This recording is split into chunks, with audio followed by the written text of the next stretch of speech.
ဘာယာပြည်၌ပြမရက်မင်းကြီးဆိုးဆန်စဉ်ဖျားလောင်းသည်တရားမင်းဖြစ်လေသည်ဆူလဒနုကဟအမည်ရှိသောသူသည်လေးအတက်၌တစ်ဖက်ကန်းတက်၍တက္ကသိုလ်ဆရာကြီးကတမီးနှင့်ပေးစားကခေါ်သွားခွင့်ပြုလေသည်ဆူလဒနုကဟသည်မယားကိုမိမိရွာသို့ခေါ်သွားရာတောအုပ်လေသို့ရောက်လျင်စင်ရိုင်းကြီးတကောင်ရမူလာသဖြင့်စင်ဦးကောင်းကိုများဖြစ်ပြရာများသည်နောက်မှဖောက်ထွက်၍စင်ရိုင်းကြီးတည်လေသည်ထိုအရက်တွင်ခိုးသား90တို့သည်အမဲကိုမိခင်၍စားနေကြသည်အင်းများနှစ်ယောက်ကိုတွေ့လျင်ခိုးသားများကဟမ်းမီဟုစီစဉ်ရာခိုးသားအကြီးကဲသည်အကဲခတ်ပညာတတ်၍သူလူများကိုမဖမ်းရန်တားလေသည်ဆူလဒနုကဟသည်မယားအားအမဲတစိုးတစ်ခုကိုခိုးသူတို့ထံမှတောင်းခိုင်းလေရာခိုးသူတို့လည်းမကြက်သောအမဲတစုကိုပေးလိုက်လေသည်ထိုကြောင့်ဆူလဒနုကဟသည်အမျက်ထွက်၍အော်ဆဲလေရာခိုးသူတို့သည်ရံမူရန်ထလာကြလေသည်ထိုအချိန်တွင်ဆူလဒနုကဟသည်လင်မြန်သောအဟုန်ဖြင့်များများကိုပြစ်လွတ်ရာခိုးသား49ယောက်တပြိုင်နက်သေဆုံးသွားလေသည်ညာပေါင်း90ပါခဲ့ရာစင်ရိုင်းကိုပြည့်၍ညာတစ်ချောင်းကုန်သွားပြီးခိုးသူကြီးအားပြည့်ရန်များမရှိတော့ချေထို့ကြောင့်ဆူလဒနုကဟသည်အနီးရောက်လာသောခိုးသူကြီးကိုဖက်၍လုံးပြီးရင်ပေါ်တက်စီးကမယားလက်မှဓာအားတောင်းလေသည်မယားသည်ခဏနှင့်တွေ့သော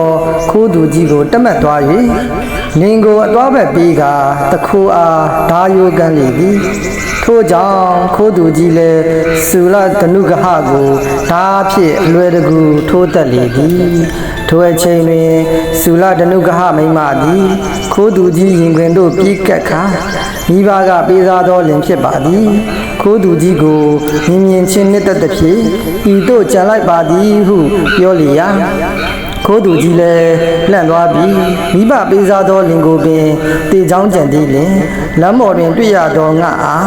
နောက်တစ်ယောက်မြင်လင်ဧကံမုတ်ချတက်လိမ့်မည်ဟုစိတ်ထဲတွင်ဝေဖန်လေသည်ခိုးသူကြီးလည်းထိုမိန်းမကိုခေါ်ပြီးနှစ်ယောက်သားလာကြရာရေတိမ်သောမြစ်ကိုတွေ့လင်ခိုးသူကြီးကမိန်းမအားတင့်အဝတ်စားအထုပ်ပိုးတွေကိုတစ်ဖက်ကန်းသို့အရင်ပို့ပြီးမှပြန်လာပြီးတင့်ကိုထမ်း၍တစ်ဖက်ကူးမည်ဟုပြောဆိုကာတစ်ဖက်ကန်းသို့ကူးသွားလေသည်ခိုးသူကြီးသည်တစ်ဖက်ကန်းသို့ရောက်လင်အထုပ်ပိုးများကိုမချဘဲထိုမိန်းမအားမင်းမယုံနေလောဟုလှမ်း၍အော်ကာတယောက်ထဲထွက်သွားလေသည်မင်းမယုံသည်လင်ကြီးလင်ငယ်နှစ်ယောက်စလုံးလက်လွတ်ရသဖြင့်ခြုံကွယ်တွင်ထိုင်ပြီးငိုယိုနေလေသည်ထိုအဖြစ်ကိုသိသောတရားမင်းသည်ထိုမိန်းမအားဆုံးမလိုသဖြင့်ထိုမိန်းမရှိတွင်ညီခွေးရောင်ဆောင်၍အမဲကင်ကိုချီလာလျင်မာတလိနှစ်သားသည်ငါအရှင်ရောင်ဆောင်၍ညီထဲမှခုန်တက်လေသည်ငါကိုမြင်သောညီခွေးသည်အမဲကင်ကိုချ၍ငါစင်းကိုယူရန်ပြီးသွားစဉ်ငါသည်ခုန်၍ညီထဲသို့ပြန်ဆင်းသွားလေသည်ပြင်စတိန်ခနှစ်သားသည်ကြီးအောင်ဆောင်၍ညီခွေးမရောက်မီအမဲကင်ကိုခြီသွားလေရာညီခွေးလည်းစိတ်သက်ကြကမတမယာရက်နေလေသည်မိမကြီးကညီခွေးအဖြစ်ကိုကြည့်ပြီးအာရပါရရေကအလိုရမက်ကြီးသဖြင့်အမဲလဲဆုံးငါလဲဆုံးပြီးမိုင်နေရသည်ဟုဆိုသောအခါညီခွေးအယောင်ဆောင်ထားသောတရားမင်းကအကြည့်ရုပ်မှာတီလကင်းကွာတဲ့မိန်းမတင်သည်သူတစ်ပါးအပြစ်ကိုသာမြင်၏ကိုယ့်အပြစ်ကိုမမြင်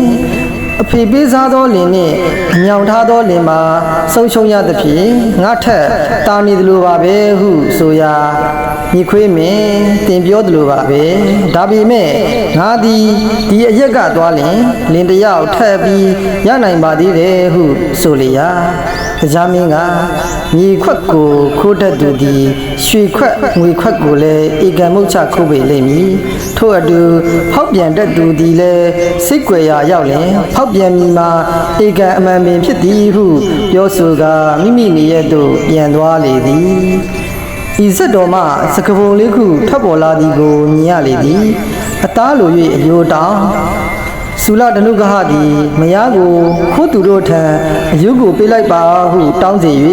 အယုကိုပေးလိုက်သောအခါစိတ်ဆိုးပြီးအသားလိုခြင်းလို့အယုတောင်းသည်ကိုလိုက်မသိရကောင်းလားဟုခိုးသားတို့အားလေးနှင့်ခွင်းသည့်အကြောင်းဖြင့်အသားလို၍အယုတောင်းစကပုံဖြစ်စေသည်တခိုးသားယိုကံငစိမ့်မြင်ငကင်ပြေငစိမ့်ကိုခင်ငကင်ကြီးချီဟုသောစကပုံများဤဆက်မှထွက်ရှိခန့်ဟန်တူလေသည်ဤသို့ပညာကုသိုလ်ရစေသောဘုရားလောင်းဆက်တော်များကိုဆက်လက်တင်ဆက်ပေးသွားမှာမို့ like and subscribe လေးလှုပ်ထားဖို့မမေ့နဲ့နော်